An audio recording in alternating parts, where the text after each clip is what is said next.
Show you guys a true cold start. This seems to be the rage on YouTube at the moment, so I'm going to show you guys a real cold start up in here in Canada. You know, nothing against Jed. He put one on there. I love Jed Scott to death. That whole family's awesome. They got mad skills. But I'm going to show you guys what a Canadian cold start consists of. This truck hasn't ran in a week.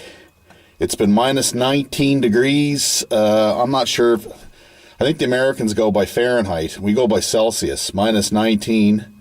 So that's cold, right? It's been sitting out here all week. This truck has got no choke at all because I took the choke flap off of it. So I'll show you what a real true cold start is.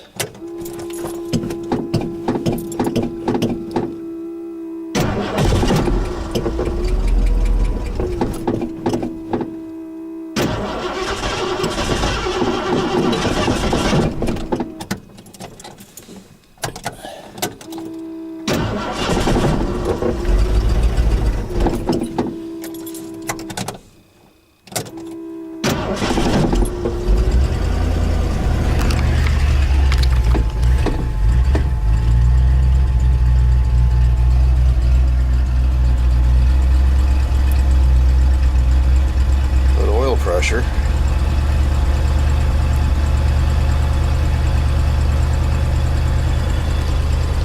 That temperature gauge, it ain't gonna move for quite a while. And I got my foot into it, not real far, but far enough to keep her from stalling because, like I said to you, there is no choke on this truck at all. No manual or automatic choke. So I'm just doing this by hand.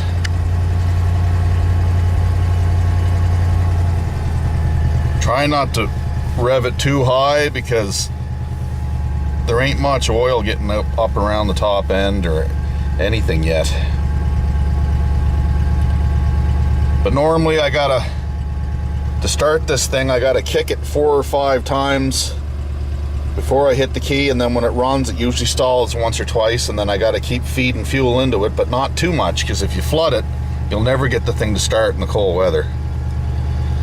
But anyway, if I can keep her around 1,000 RPM, 900 or so, she'll eventually smooth off a little bit.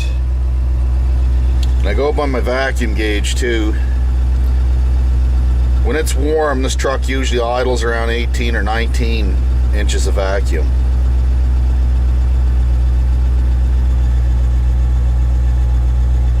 But anyway, she hasn't started in a while, so I wanted to just start her up and show you guys. And there's my skulls from the Skull Garage boys. They gave them to me. I don't know if you can see that or not. The Skull Garage boys sent this to me. Justin and Dale and Colton.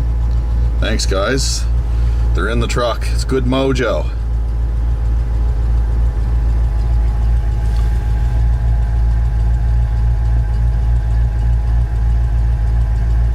So yeah, it's been pretty cold here in Canada this week. It's been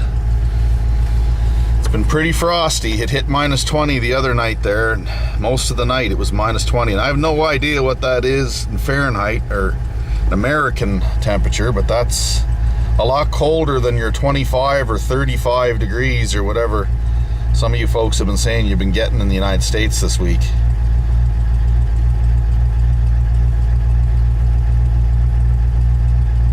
And by the way, this isn't the new engine and transmission, guys. This is the old motor and tranny. I've got my stroker sitting in the shop ready to go in this truck, but I don't have a heated garage. I do everything by hand and by myself usually because I don't really have any help. So that motor and transmission, although the motor is completed, it is sitting in there on the stand and the tranny's ready to go.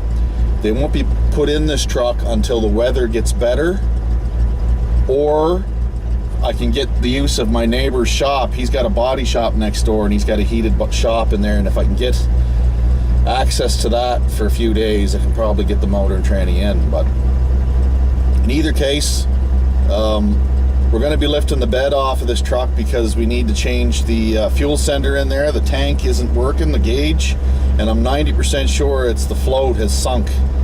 So I gotta, instead of replacing it with another brass float that's questionable, I got myself a plastic Jeep float that clips right onto the clip on the sending unit. So I'm gonna put that in it and just see how that works. But any case, yeah, usually when it's cold like this, I gotta idle this truck for about 10 minutes or so, and then I can take my foot off the accelerator and it'll hold a steady idle. So anyway, don't want to bore you to death, but that's a true Canadian cold start. We'll see ya.